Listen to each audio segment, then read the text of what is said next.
People, it's time to get started. Welcome, everybody. Excited to have you in class today. My name is Curry Sautner. I'm the Chief Learning Officer at the National Constitution Center, and I'm here with one of our top scholars, Nicholas Mosbeck.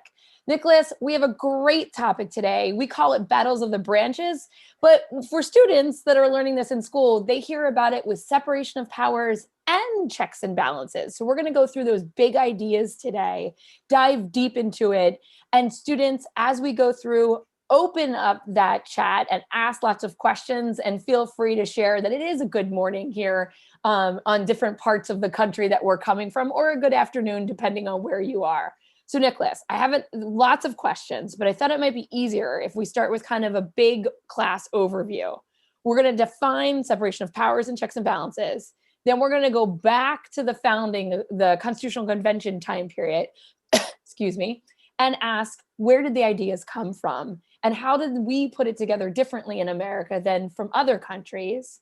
Then you'll tell us the story about the Jackson Bank veto, because it's a really fun test and example of those checks and balances and separation of powers. And then finally, if we have enough time, maybe we'll hit a modern court case or two. How does that sound for you? Yeah, I think we should be able to get to something modern, because as we're going to talk about this. We say that. Once you understand once you understand these basics, there's a lot of events that happen both nationally and at the state level that you'll be able to understand through separation of powers or battles of the branches, which is we'll get to is a James Madison idea. So we'll bring all these terms together once we define those terms. Yeah. So before we get into those, because you almost have to understand the parts before you understand the interaction. Why don't you walk us through these three branches that we have, Article 1, Article 2, Article 3, tell us what their job is, how they're set up, and then we'll talk about what their powers are and what their battles are about. So maybe what we'll should do first is let's define what we mean by checks and balances, separation of powers, and then let's go through the three branches so I can kind of use each of them as a marking for what we mean by that. Put those examples in there, right? Checks and balances. Yeah, so we're talking about now. If you're sitting there as a student and you're saying, well, what's the difference? Aren't they kind of similar? Well, they are similar. When we're talking about the American system, we're talking about these things working together, interaction within the structural constitution. But what we mean by checks and balances is the mixing of powers. This is that battle of the branches, right? To make sure that one branch doesn't get too powerful, and to not centralize authority, meaning put too much power into a single branch. There's checks and balances on each other's authority, right? Now we talk about separation of powers, which is a related concept. We're talking about between the three branches, and is we'll discuss. We don't mean entire separation. We don't mean literally the president, the Congress, and the judiciary are completely separate. They're in different spheres. We're talking about what powers they might have distinct to each branch that the others don't get to take from them, right? You can see how those concepts work together, right? The division of power between those three branches, improperly take power from another branch. That's the point, right? It's not that they don't, we just said checks and balances, right? It's not that they don't share power. It's not that there's an absolute wall. It's that there are limitations because it can't be improper, right? There are some things that are meant to be separated as well. So what do we mean? We go back to those three branches. We have the legislative branch, that's Congress making laws, right? So what does that tell us right there? So separation of powers, that means only Congress can make laws, right? Can make and pass laws. There's some very specific things, right? Like the House has to start any bills that are related to taxes. No one else can do that. So it has to happen there, right? So Article 1 lays out some of those specific parts of the process, right? And it tells us when the other branches come in. So if you look at the presentment clause, which is in Article 1, Section 7, that will tell you, okay, Congress, both chambers, pass this law. What do? They present it to the president. Now the president is involved in lawmaking. What does the president do? Well, they decide whether or not to sign or to return it to Congress or to veto it, right?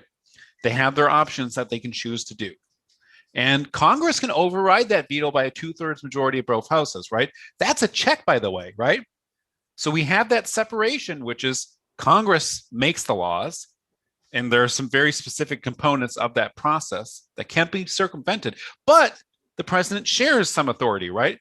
because they're involved in the process. And of course, when does the Supreme Court come in? If there's a challenge to that law, if there's a question about whether or not that law was constitutional, now the Supreme Court comes in, right?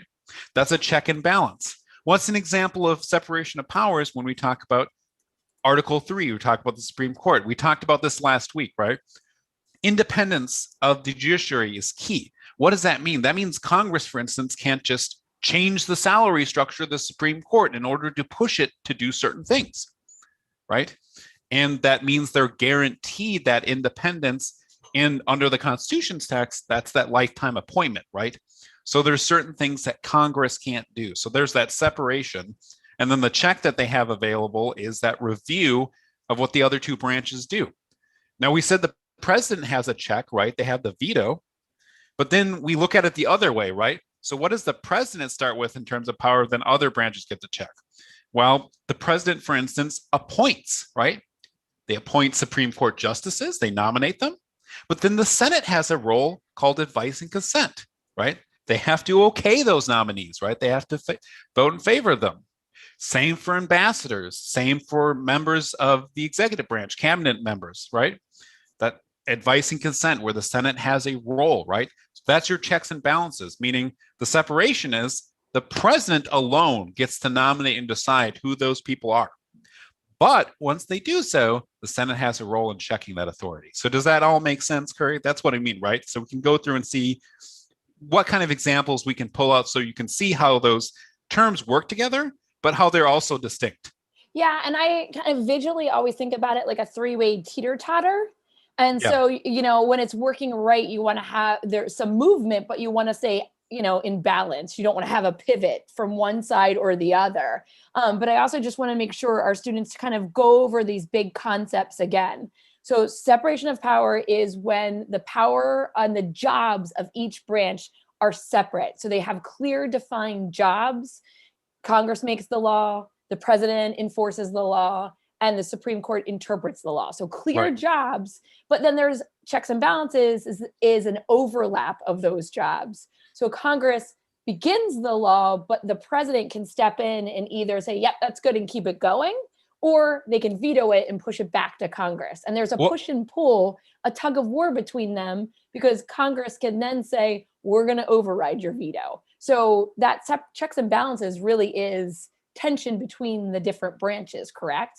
yeah, and there's a gray area, which you kind of hinted at. And that gray area is the president executes the law, but they interpret too. What does that mean, right?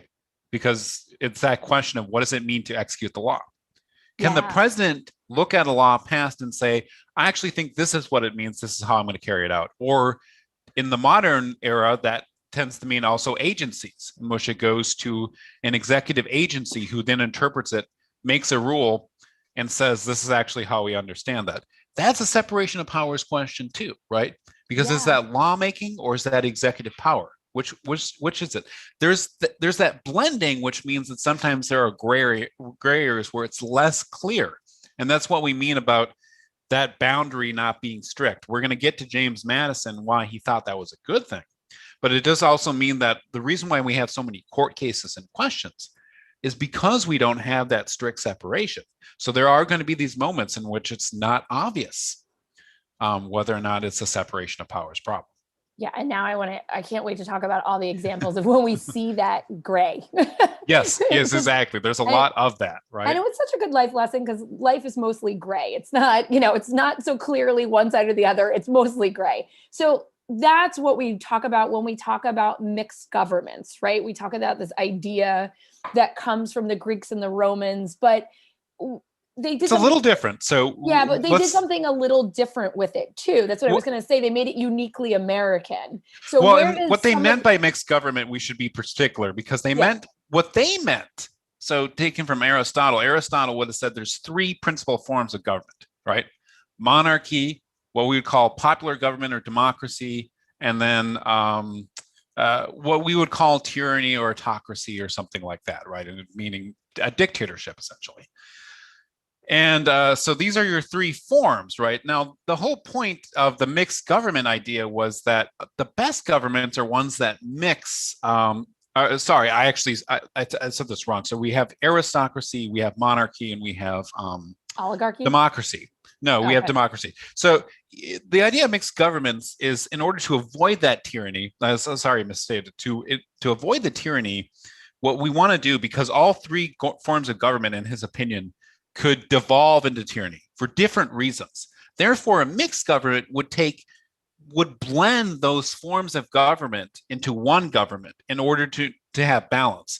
So when James Madison and the founders were looking at that, what they're also thinking is, and learning from the English system as well, is what we need to do is we have to have those elements within our system as well, right? So it's not just about the separation of powers and checks and balances. It's also a mix of those kinds of powers, right? So that's how you see the Senate, not the House of Representatives, for instance, has certain roles particular to itself, right?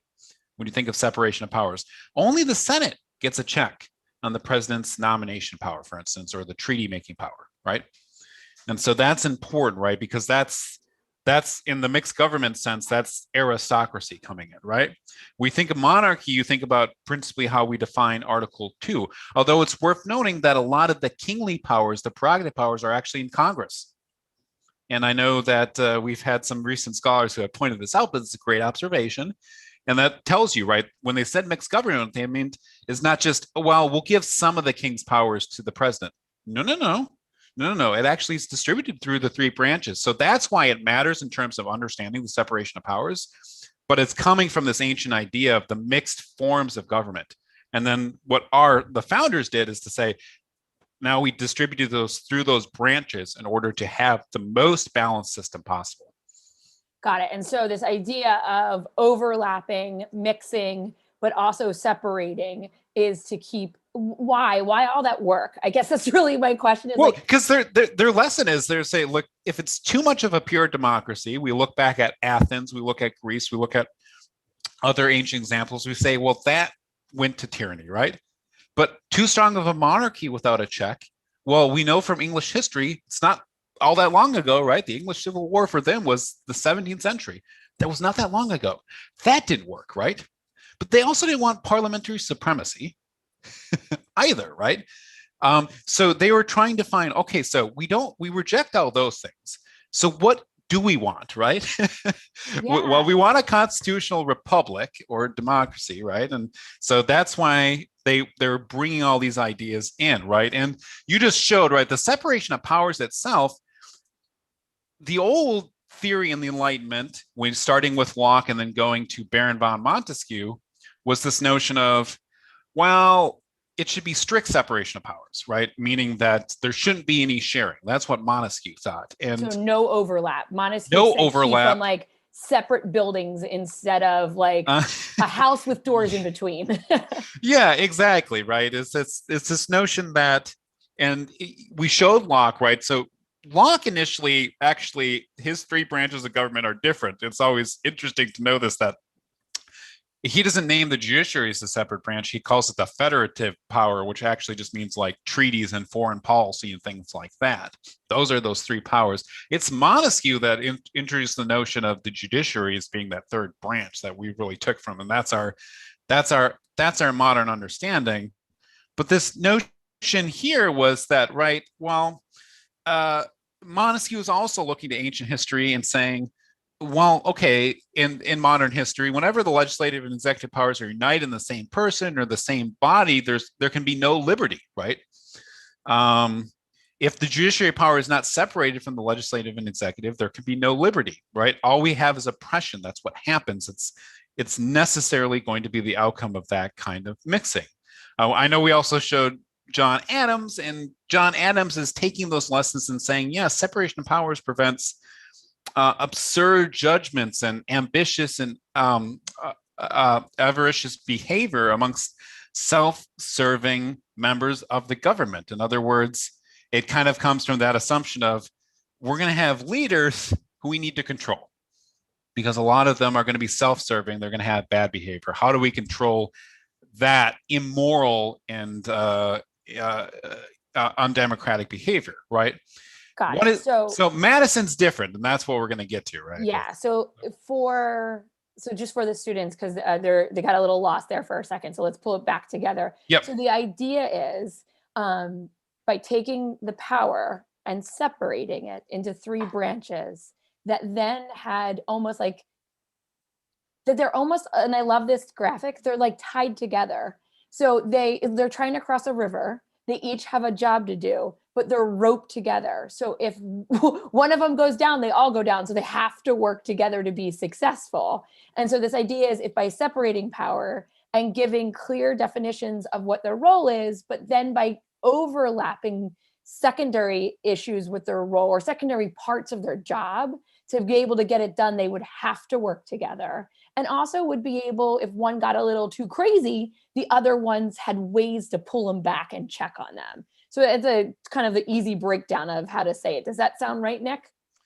Yeah, I mean, if it's a floating barge, you need a you need a good structure, right, to keep it floating. And so that's certainly true. And walking across the river, they got to hold on to each other. Well, and I think here the theme too, right, is that experience. We always talk about this. Is always true, right? That experience matters, and if you're James Madison, it's recent experience, right? It's okay, yeah, but state constitutions put in strict separation of powers into their constitutions, and that didn't necessarily stop the power grabs. They tended to empower the legislator more, take away power from the executive, or not even establish Supreme Courts, and that didn't necessarily work. A lot of it was for him actually the problem of state governance, and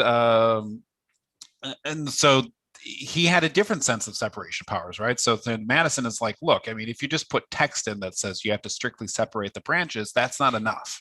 That's not the problem, right? His point is you're misunderstanding why this happens, because Madison's fundamental I think clarifying vision is that the issue is that ambition and avarice that John Adams referred to. But his point is what you need to do is assume that's true and then find ways to make that work to the benefit of everyone, right? To the benefit of good governance. How do you do that? How do you structure government to do so? And that's where that battle of the branches notion comes in, right? That brings us back to square one, right? That's the whole idea. Is that look, they want power, and they are self-serving a lot of the time. But if that's true, if human nature is often gives us leaders like that not enough virtue, right? We have insufficient virtue, right? The reason we can't rely on it alone is because we have to create it. We can't just assume it's there. Because that's true, then we want this competition, because that competition will ensure that no branch will get too powerful, right? In other words, text alone won't do that, right? That language in the Constitution isn't sufficient. What is the structure of it itself that will ensure, though, that those branches compete instead of working together to create a more powerful and tyrannical government. Think of it that way, right? Is you kind of don't want them to always work together, because what we want them to do is to clash, right? We actually want that to happen. Yeah, and I think that's a really good point, because sometimes we hear in the news like the branches battling and everybody seems to get upset. And it's like, okay, yes, you don't want it to go too far where it's a mess, but that tension is inherently built into the structure, and that's a yes, good thing. Yeah. And then, but not everybody agreed with Madison on this. There were some people that thought, maybe we shouldn't have separation of powers. So do you want to talk a little bit about some of those debates, and then we'll dive into some big tests on how the system works? Yeah, the big piece of debate between Madison and those who criticized him was really kind of Montesquieu, right? In the sense of what Madison was saying is, look, I've read Montesquieu, I've read Locke, I've read everybody. And I think we learn, but we also do something differently, right? And his whole point was, as I said, right, text alone isn't going to do that, right? If we're looking at those Federalist Papers, Madison writes a lot about separation of powers. And as I suggest, right, his whole point is that key phrase from Federalist 51, ambition counteracts ambition. That's what we need to do, right? So yes, Madison says the accumulation of all powers in the same hands is the very definition of tyranny. In other words, Montesquieu is right. But it's wrong to think that strict separation by text is going to do enough, right? So that's what he says. There are the anti-federalist response, and basically what the anti-federalists say is you ignored Montesquieu, right? To some extent, right? Is that they're saying Montesquieu is right because Montesquieu read the history right. and he understands that that more separation is true. What they're saying is there's a bad mixture of government, right? We talked about mixed government, checks and balances, and separation of powers. Their whole point was this is a bad mix because it's dangerous. Because what they said is, okay, take the Senate, for instance. They said, okay, that's just a mixed government. What that is you're creating aristocracy and potential tyranny because the Senate and the president are going to work together to accumulate more power for both of them. And then the judiciary is going to step in and they're going to do the same. They're going to uphold everything they do because it makes them more powerful. That's the way they looked at it, right? Is they didn't buy Madison's theory. They thought, no, the opposite will happen. They won't compete and ensure that no one grows bigger than the other. No. Their tendency will be towards what they called Brutus. This is Brutus, right? Consolidation, right?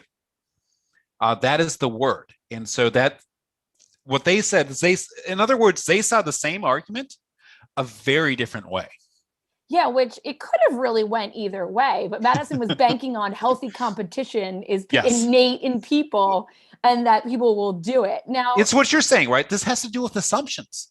To some extent, what they're arguing about is what should you assume about the behavior of people, and therefore, how should you structure government in order to answer that question? What is the best way to do it? Which is, I think this is why I like this class so much, because it's so much about people and trying to figure out how people work together and what type of people will be in these positions and how do you put in and checks. I always think about checks as like valves. How can you make sure the valve closes so not too much goes through at a time? It's like, wait a minute, we're going to put some valve checks in here.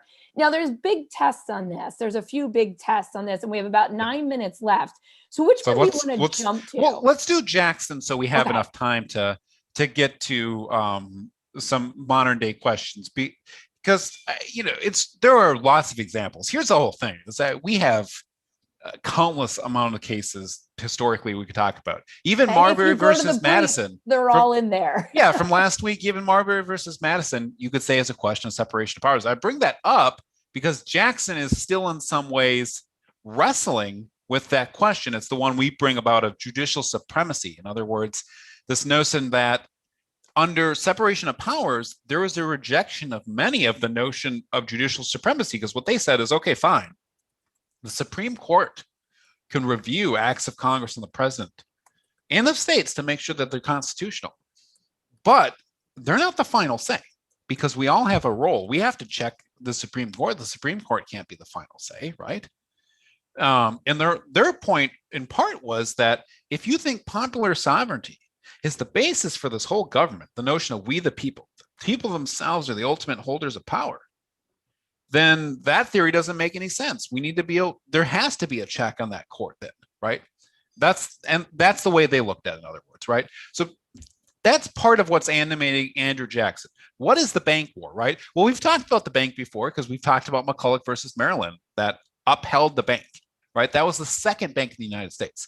What's important here is that these were charters that were limited, right? So the first bank created by Alexander Hamilton had a 25-year charter.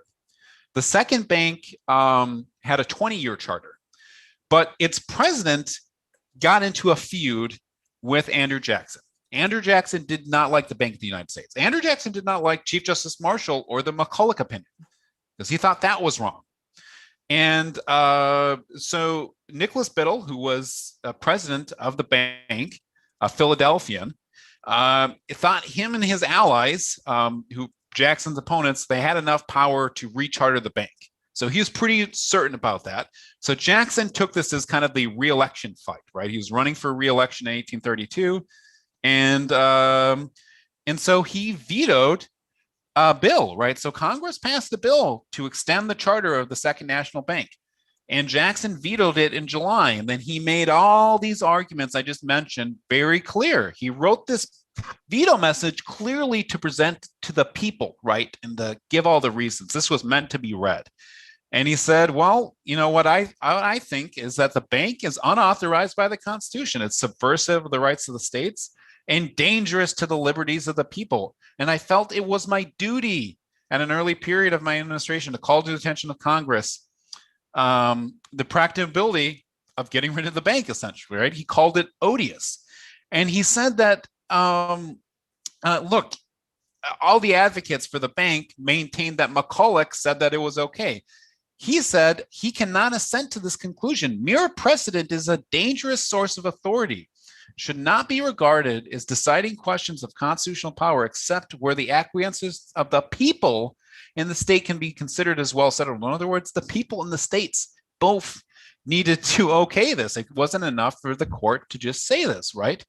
And he gave a theory of the role of the president in checks and balances. He said, if the opinion of the Supreme Court covered the whole ground of this act, it ought not to control the coordinate authorities of the government. Congress, the executive, that is the president, and the court must each for itself be guided by its own opinion of the Constitution, because every public officer who takes an oath to support the Constitution swears he will support it. In other words, he pointed to that Article 6 oath and he said, it's my job to also say what this means and to define whether or not it's constitutional. I can't just look to the Supreme Court.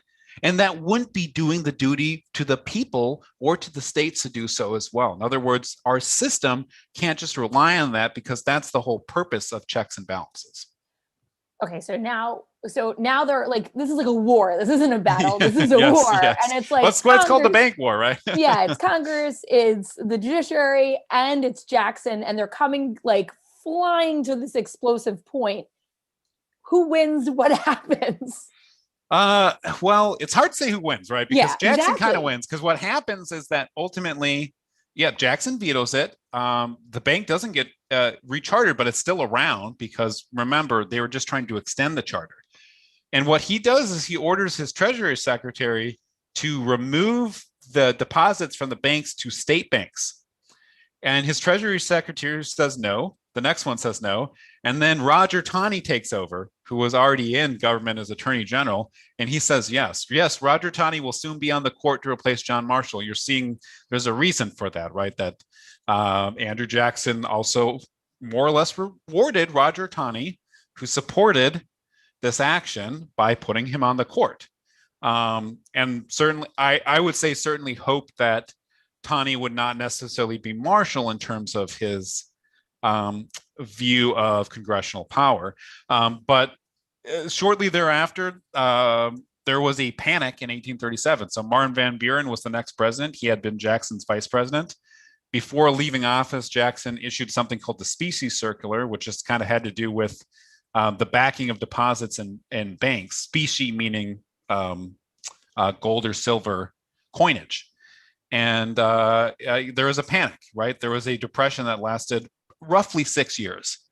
Martin Van Buren did not win re-election largely because he was known as Martin Van Ruin. In other words, it was Jackson's successor, hand-chosen successor and vice president, who mostly took the blame for the outcome of the bank war. And that's not to say that you have to say the bank war led to the panic, because a lot of things, of course, lead to an economic depression.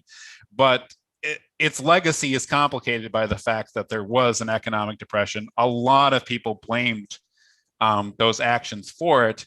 And of course, the legacy here is that question that still lingers of what role do the other branches have to say in interpreting the constitutionality of the other branches of government? In other words, is that part of checks and balances?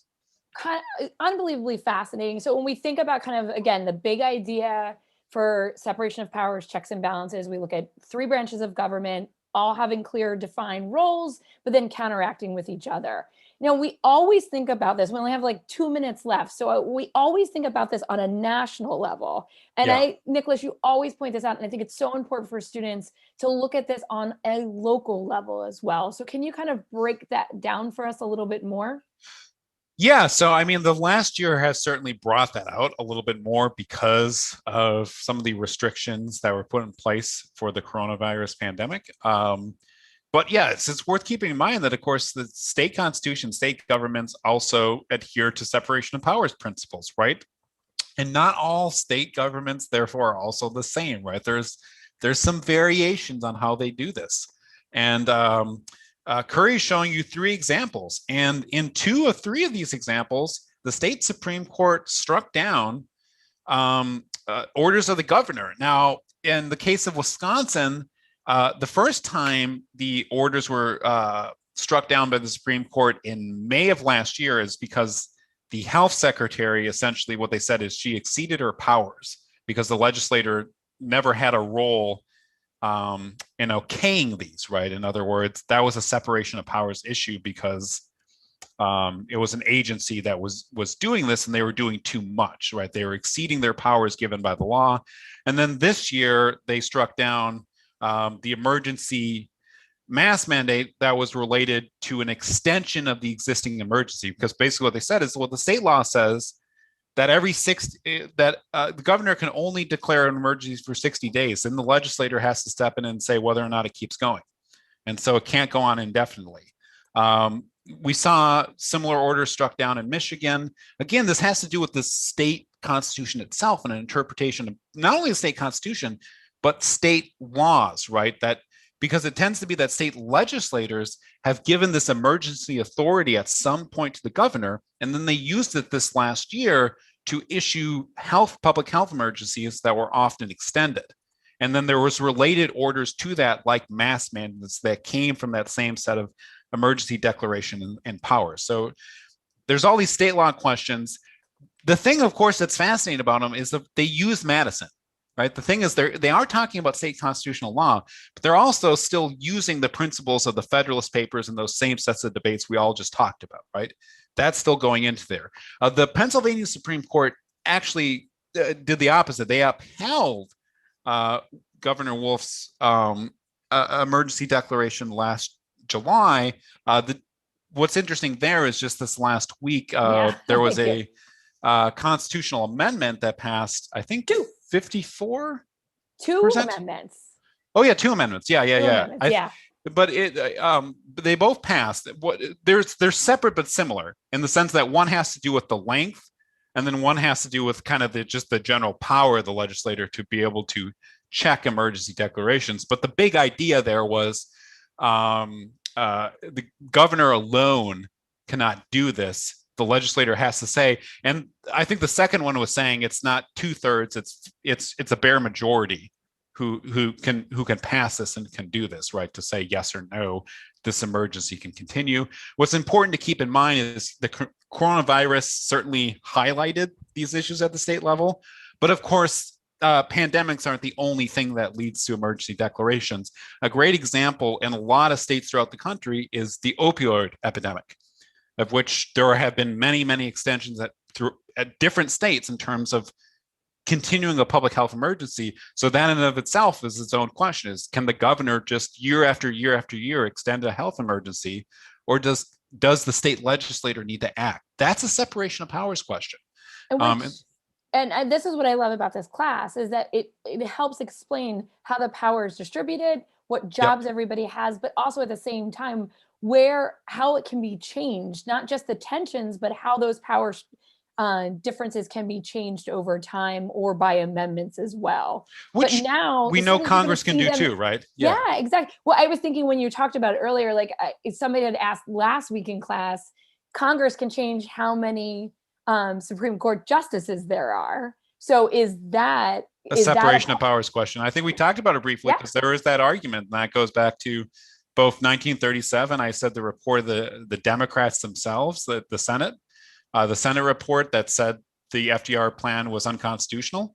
And there are many scholars who argue that same thing, which is that actually judicial independence, which is part of separation of powers and is key, could be interfered with if, in other words, it was the wrong reasons in some sense, right? It's not that the Congress doesn't have some power to change the composition of the court. It has to do with what they're doing, why they're doing it, when they're doing it. So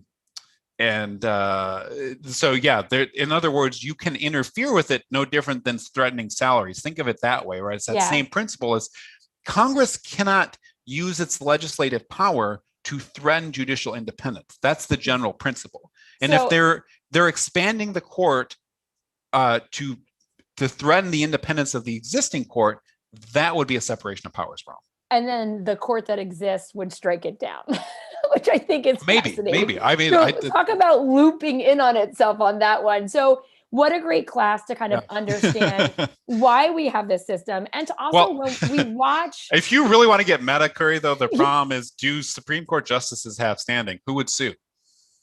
Oh yeah, okay. Now my brain just No, got no, blown. I just hurt you. I know, it was like You'd have to whoa, have a question whoa. of who would be injured and who Yeah, would sue. seriously. So, but students, now we want you to keep an eye out on all these ways that you can watch the checks and balances and the separation of powers at play. And also understand that this is supposed to be a system that does have push and pulls. And when you see the court or the president or Congress doing one of their pushes and pulls, that's good. It keeps everybody moving forward in a more fair and more just way. And again, we don't want them to be yanking each other or like pulling things out of course, but we want that is a part of the structure, that there would be tensions to keep everybody, if men were angels, keep everything on Madison's viewpoint. Well, yeah, use his word. Deliberation is his word. Exactly. That's the one we like, right? So thank you so much, students. What a great way to kind of end this week that we have in class today. We'll be here Wednesday and Friday as well. If you have any questions, please let us know. And Nicholas, thanks so much for this fun class. All right. Thank you.